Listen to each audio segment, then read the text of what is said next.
પ્રેમને કોઈ સીમા નથી હોતી, પ્રેમનો કોઈ ધર્મ નથી હોતો, ધર્મ ટેમ્પરરી હોય છે, એ પ્રકારનું બાપુએ નિવેદન આપ્યું। અંધભક્તોને પૂછો તમારા જમાયો કોણ છે તેવી વાત બાપુએ કરી। આ વ્યક્તિગત વિષય છે, વરાણે એમાં લવ જેહાદ એવું ન હોય, અને ધર્મ તો ટેમ્પરરી હોય, એમાં કઈ।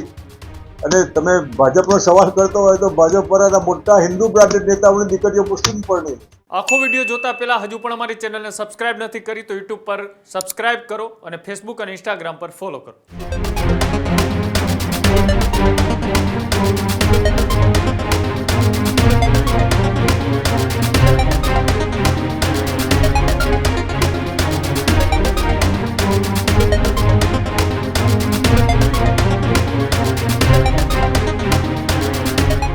સુરતમાં આંતરજ્ઞાતિ લગ્ન મુદ્દે શંકરસિંહ વાઘેલાનું સૌથી મોટું નિવેદન સામે આવ્યું।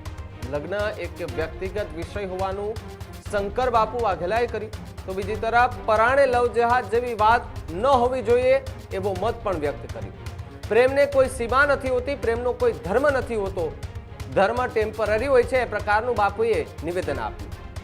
ભાજપના કેટલાય નેતાઓની દીકરીઓ મુસ્લિમ સમાજમાં પરણી હોવાનો દાવો જે છે તે શંકરસિંહ બાપુ વાઘેલાએ કર્યો છે। અંધભક્તોને પૂછો તમારા જમાયો કોણ છે તેવી વાત બાપુએ કરી। આવા મામલામાં શરમ કેમ ન આવી?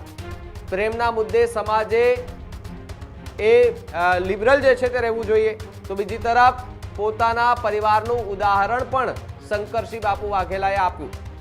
અમારા દીકરાને બ્રાહ્મણ દીકરી સાથે પ્રેમ થયો, અમારી દીકરીને જૈન વાણિયા યુવક સાથે પ્રેમ થયો તેવી પણ વાત શંકરસિંહ બાપુ વાઘેલાએ કરી। આંતરજ્ઞાતિ અને આંતરધર્મ લગ્ન પર ખુલ્લો મત વ્યક્ત કર્યો છે।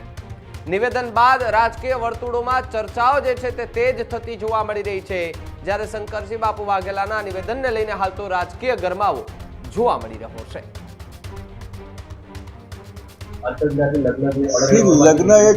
લગ્ન એ તમે બાકી છો કે તો ચિંતા નહીં કરી। આ વ્યક્તિગત વિષય છે, વરાણે એમાં લવ જેહાદ એવું ન હોય, પ્રેમને કોઈ સીમા નથી હોતી, એને કોઈ ધર્મ નથી હોતો, અને ધર્મ તો ટેમ્પરરી હોય, એમાં કઈ।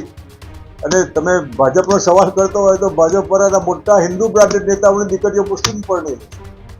પેલા જે અંધભક્તો હોય પૂછો ને કે તમારા જમાઈઓ તો પેલા છે બધા, એમાં શરમ નથી આવતી તમને? લગ્ન એ તમે બાકી છો કે તો ચિંતા નહીં કરી।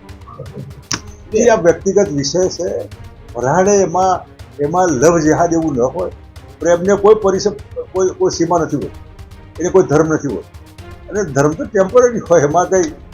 અને તમે ભાજપનો સવાલ કરતો હોય તો ભાજપ પરના મોટા હિન્દુ બ્રાન્ડેડ નેતાઓની દીકરીઓ મુસ્લિમ પણ નહીં। પેલા જે અંધભક્તો હોય પૂછો ને કે તમારા જમાઈઓ તો પેલા છે બધા, એમાં શરમ નથી આવતી તમને? હજુ સુધી તમે અમારી ચેનલને સબસ્ક્રાઇબ નથી કરી તો અત્યારે જ ન્યૂઝરૂમ ગુજરાતને સબસ્ક્રાઇબ કરો, ફેસબુક અને ઇન્સ્ટાગ્રામ પર ફોલો કરો।